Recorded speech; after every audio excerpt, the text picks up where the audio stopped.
নমস্কার সুপ্রিয় দর্শক, আকাশ গার্ডেনিংয়ে আপনাকে জানাই স্বাগত। আশা করি আপনারা অনেক ভালো আছেন এবং সুস্থ আছেন। আমরা যারা ছাদে বাগান করি সকলেরই একটি স্বপ্ন থাকে যে বেশ কয়েকটি ফলের গাছ থাকবে এবং তাতে গাছ ভর্তি ফুল ফল থাকবে। এই যে গাছটি দেখতে পাচ্ছেন, এটি একটি পাতিলেবুর গাছ। আমি নার্সারি থেকে কিনে এনেছি প্রায় 1 মাস আগে। বন্ধুরা, ফুল বা ফল যে কোনো গাছ কিনে আনার পর সঙ্গে সঙ্গে বড় টবে বসিয়ে দেবেন না। আগে গাছটিকে আপনার বাগানের গাছের সাথে রাখুন, কমপক্ষে 8 থেকে 10 দিন মতো।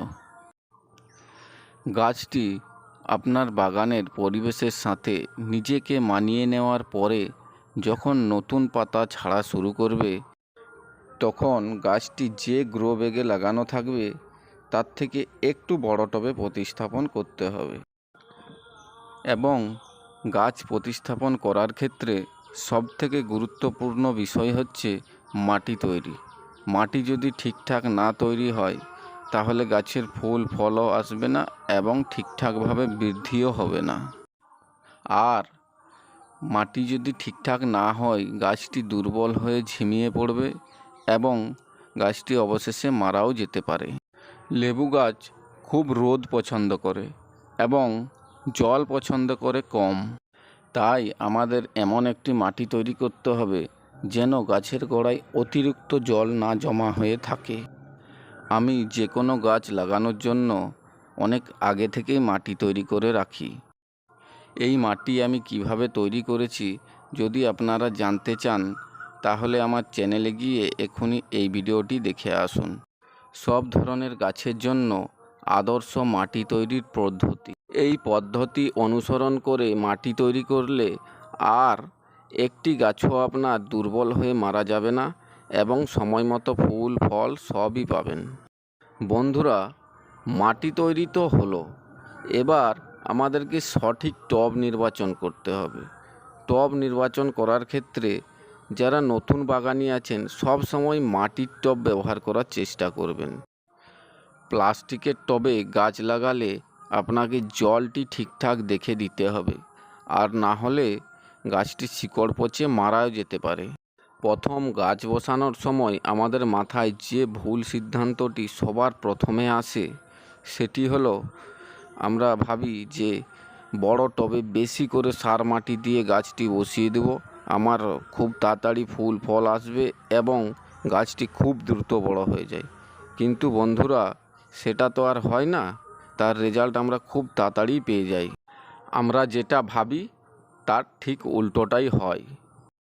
প্রথম গাছ বসানোর সময় একটি কথা মাথায় বেশ ভালোভাবে মনে রাখতে হবে যে গাছটি যেরকম গ্রো ব্যাগে লাগানো থাকবে, যদি 6 ইঞ্চিতে লাগানো থাকে তাহলে আমরা 8 ইঞ্চি টবে বসাবো, বা যদি 8 ইঞ্চি গ্রো ব্যাগে লাগানো থাকে তাহলে আমরা 10 ইঞ্চিতে বসাবো। তা বলে এই নয় যে আমরা বড় বালতিতে বা 15-16 ইঞ্চির টবে বসিয়ে দেব। টব নির্বাচন তো হলো, এবার টবের ড্রেনেজ সিস্টেম যদি ঠিকঠাক না হয় বা জল নিকাশি ব্যবস্থা, তাহলে কিন্তু কোনোদিন গাছ মনের মতো পাবেন না এবং গাছটি মারাও যেতে পারে। টবের নিচে জল নিষ্কাশনের জন্য যে কটি ছিদ্র থাকবে প্রত্যেকটি ছিদ্রকে আমরা এরকম কলমকুচি অর্থাৎ পুরনো ভাঙা টবের টুকরো দিয়ে মুখটা বন্ধ করে দেব। না হলে আমরা যখন মাটি দেব মাটি চাপা পড়ে মুখটি বন্ধ হয়ে যেতে পারে এবং ঠিকঠাক জল নিষ্কাশন হবে না, গাছটির শিকড় পচে মারাও যেতে পারে।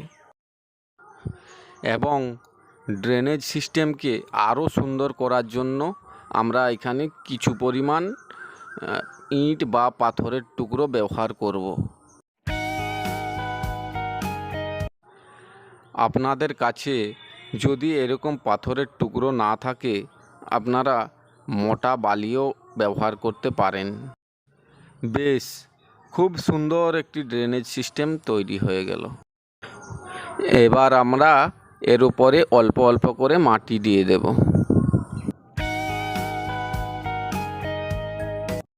গাছ বসানোর সময় খুব ভালোভাবে মনে রাখতে হবে যে কোনো প্রকার এই গ্রো ব্যাগ সমেত আমরা টবে প্রতিস্থাপন করব না।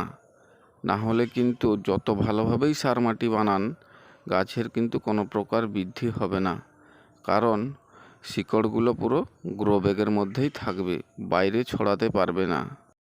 প্রথমে কাঁচি বা ছুরির সাহায্যে এই গ্রো ব্যাগটি খুব আস্তে আস্তে কেটে নিতে হবে। কাটার সময় খেয়াল রাখবেন যেন শিকড়ের কোনো প্রকার ক্ষতি না হয়। এবং এই প্লাস্টিকের গ্রো ব্যাগটি আমাদের আর কোনো প্রয়োজন নেই, এটাকে আমরা খুব সাবধানতার সাথে খুলে ফেলে দেব।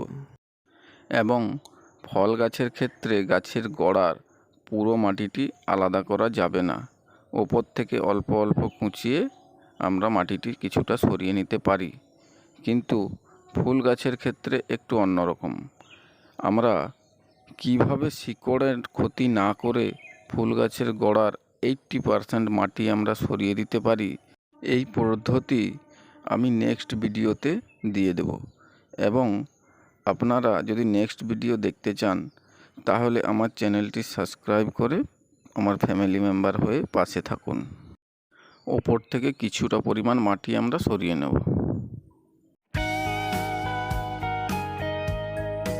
এরপর অল্প অল্প টবের মধ্যে মাটি দেবেন এবং হাত দিয়ে আস্তে আস্তে চেপে চেপে মাটিটিকে টাইট করে বসিয়ে দেবেন। টবে গাছ বসানোর সময় চেষ্টা করবেন যেন গাছটি টবের মাঝ বরাবর বসে, তাহলে দেখতেও সুন্দর লাগবে এবং গাছের শিকড়গুলো চারদিকে সমানভাবে ছড়াতে পারবে।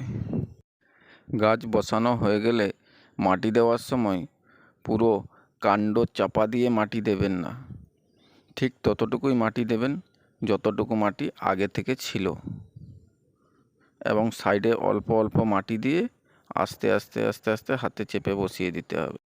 আর কিছুটা গাছের গোড়ার কাণ্ডও যদি আপনি মাটি দিয়ে পুরোপুরি চাপা দিয়ে দেন, তাহলে গাছের গোড়ার কাণ্ডেতে কোনো প্রকার আলো বাতাস পাবে না। গাছের গোড়ার কাণ্ডে ফাঙ্গাসের আক্রমণ হতে পারে এবং কাণ্ডটি পচে গাছটি মারাও যেতে পারে। এবং পুরো টব ভর্তি মাটি দিয়ে দেবেন না, কারণ পরবর্তীকালে খাবার দিতে হবে এবং জলও দিতে হবে। আপনাকে জল দেওয়ার জন্য কিছুটা পরিমাণ 1 থেকে 1.5 ইঞ্চি ফাঁকা রাখতে হবে টবের মাটি। এরপরে গাছটিকে কোনো সেমিশেড এরিয়া বা কোনো বড় গাছের ছায়ায় রেখে দিতে হবে 1 সপ্তাহ, যেন পুরোপুরি ডাইরেক্ট সানলাইট গাছের ওপরে না পড়ে। প্রথম গাছ লাগানোর পরে জল দেওয়ার সময় পুরো টব ভর্তি করে জল দিতে হবে, কারণ টবের পুরো মাটিটি শুকনো আছে, পুরো মাটিটিকে ভালোভাবে ভিজাতে হবে। বন্ধুরা, পুরো ভিডিওটি মনোযোগ সহকারে দেখার জন্য আপনাকে অনেক অনেক ধন্যবাদ এবং একটি লাইক দিয়ে যান। আপনাদের একটি লাইকই আমাদেরকে আরও নতুন ভিডিও বানানোর জন্য উৎসাহিত করে।